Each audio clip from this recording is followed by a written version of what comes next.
नमस्कार। आकाशवाणी चंडीगढ़ से प्रादेशिक समाचारों के साथ मैं रत्तिका। पहले इस बुलेटिन के मुख्य समाचार।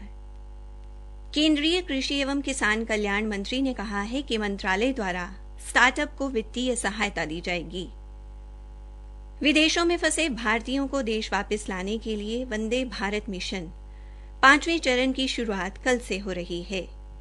कोविड-19 की रोकथाम के लिए तैयार की गई वैक्सीन कोवैक्सीन के प्रथम चरण का परीक्षण पूरा हुआ और हरियाणा में कोविड-19 के 663 नए मामलों की पुष्टि हुई है। 4 कोविड मरीज कोरोना से जंग हार गए हैं। अब समाचार विस्तार से। केंद्रीय कृषि और किसान कल्याण मंत्री नरेंद्र सिंह तोमर ने कहा है कि मंत्रालय राष्ट्रीय कृषि योजना के तहत स्टार्टअप्स को वित्तीय सहायता देगा और प्रथम चरण में 112 स्टार्टअप्स को वित्तीय सहायता दी जाएगी। उन्होंने कहा कि कृषि प्रसंस्करण और खाद्य प्रौद्योगिकी के क्षेत्र में स्टार्टअप्स को 1185 करोड़ रुपए से अधिक राशि मुहैया कराई जाएगी।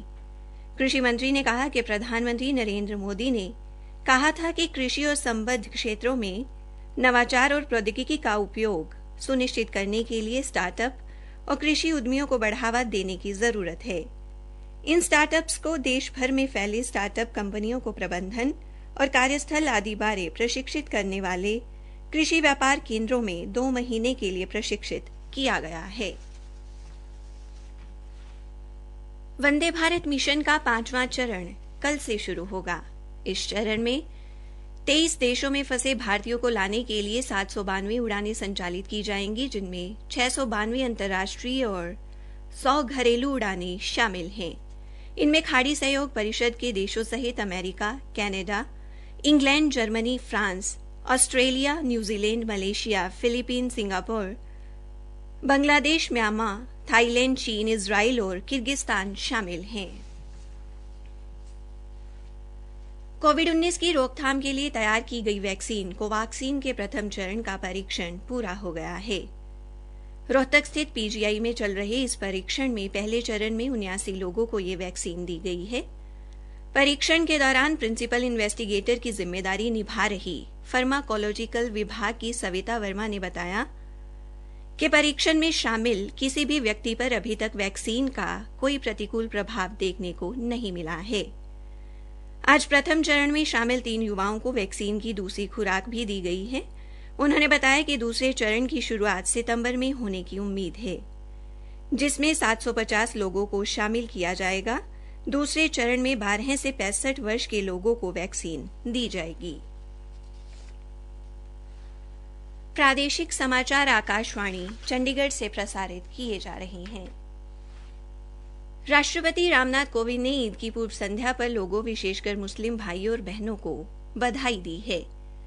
अपने संदेश में श्री कोविंद ने कहा कि यह त्योहार कुर्बानी और सौहार्द की भावना का प्रतीक है, जो लोगों को सबकी भलाई हेतु काम करने के लिए प्रेरित करता है। इस अवसर पर राष्ट्रपति ने लोगों को कोविड-19 महामारी के मद्देनजर सभी नियमों और जारी दिशा निर्देशों का पालन करने का आग्रह किया है। हरियाणा में आज शाम तक कोविड-19 के 663 नए मामलों की पुष्टि हुई है, जबकि अंबाला, गुरुग्राम, पानीपत और रोहतक में एक-एक कोविड मरीज की मृत्यु हुई है। हमारे संवाददाता ने बताया है कि 457 कोविड मरीजों को स्वस्थ होने पर अस्पताल से छुट्टी दी गई है।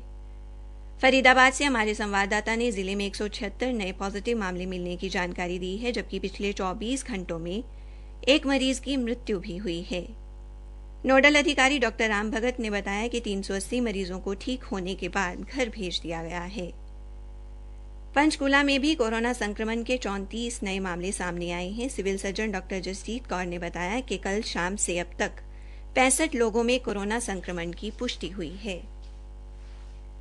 यमुनानगर जिले में आज कोविड-19 के 24 नए मामले मिले हैं। इन लोगों के रिहायशी इलाकों लक्ष्मी गार्डन, छछरौली और मॉडल टाउन व जगाधरी के मुखर्जी पार्क क्षेत्र में सतर्कता बढ़ा दी गई है। अंबाला में भी आज कोविड-19 के 48 नए मामले सामने आने की पुष्टि हुई है। सिविल सर्जन डॉ कुलदीप ने बताया कि आज मौलाना मेडिकल कॉलेज में एक 48 वर्षीय कोविड मरीज की मृत्यु भी हुई है और 24 कोरोना मरीजों को उपचार के बाद छुट्टी दे दी गई है। सिरसा में आज 3 नए पॉजिटिव मामले सामने आए हैं। सिविल सर्जन डॉ सुरेंद्र नैन ने आज 7 मरीजों के स्वस्थ होने और 2 मरीजों की मृत्यु होने की जानकारी भी दी है।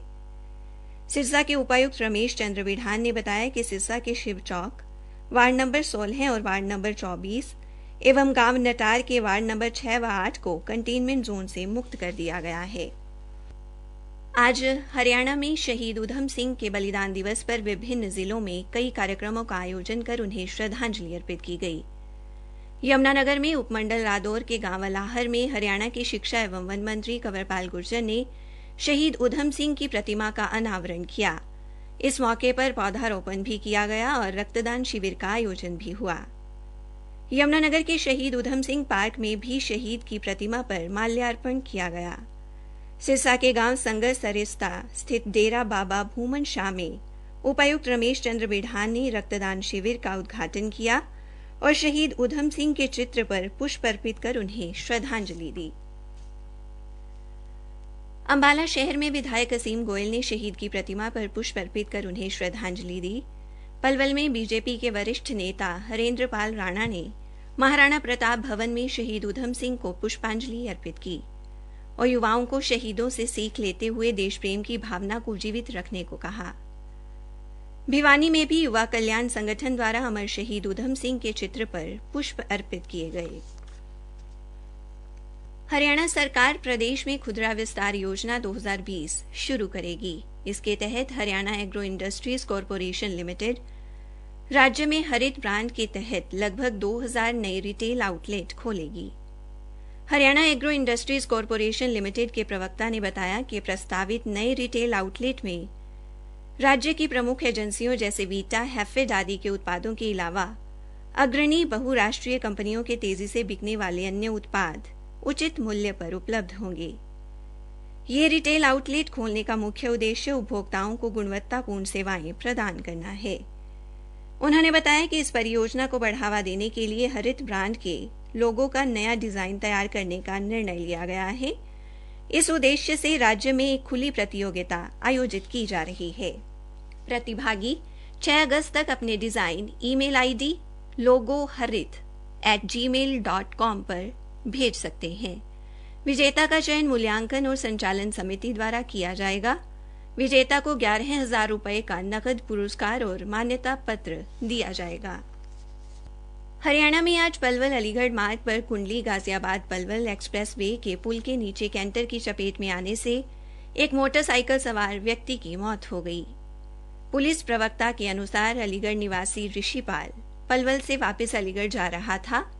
हादसे में ऋषिपाल गंभीर रूप से घायल हो गया। उपचार के लिए उसे नागरिक अस्पताल पहुंचाया गया, जहां डॉक्टरों ने उसे मृत घोषित कर दिया। पुलिस ने पोस्टमार्टम के बाद शव को परिजनों के हवाले कर दिया है और अज्ञात कैंटर चालक के खिलाफ मामला दर्ज कर लिया है। अंत में मुख्य समाचार एक बार फिर। केंद्रीय कृषि एवं किसान कल्याण मंत्री ने कहा है कि मंत्रालय द्वारा स्टार्टअप्स को वित्तीय सहायता दी जाएगी। विदेशों में फंसे भारतीयों को देश वापस लाने के लिए वंदे भारत मिशन के 5वें चरण की शुरुआत कल से हो रही है।